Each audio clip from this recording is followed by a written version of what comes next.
Have you ever wondered what narcosis feels like? Have you ever wondered, can I train for narcosis? Well, I have, and you're probably looking at the most narcosis freediver in the world. And when I'm done telling you my story, I think you might agree with me. Hello everyone, my name's Tory. I'm a professional freediver, deepest human in the Western Hemisphere, for now. And I'd like to talk to you about narcosis. Specifically, my narcosis.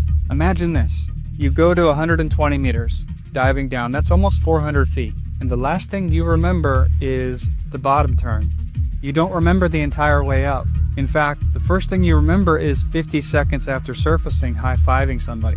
So how do you train a person that you're not in control of? That's something I had to deal with, and that's something I had to learn. Usually after 60 meters and 70 meters on the descent, I can actually feel it starting to creep in. That's just because I've become very familiar with the feeling. But the real extent of narcosis, the entire atmosphere of it, doesn't happen until the bottom turn, either on a deep hang or regular target dive. That is where narcosis lives. This is where the entire memory blackout happens, or the fuzzy feelings, or the auditory or visual hallucinations start. What's interesting is that my memory blackouts would only happen on target dives, and the auditory and visual hallucinations only seem to happen on the deeper hangs. I think this has something to do with energy expenditure. Yes, I was able to control somebody I had no memory of being just by doing very intense visualizations the day before. I know this because I would lay Easter eggs for myself the day before during the visualization, for the next day during the dive, and these were things that I don't normally do. Like I would fist pump towards the safety when I see them, pick me up at about 20 or 30 meters, or I would do this at the dive eye. And these aren't things I would normally do during a dive, but I would lay these Easter eggs as proof that it was working, and that's when I started to believe in it more and more. So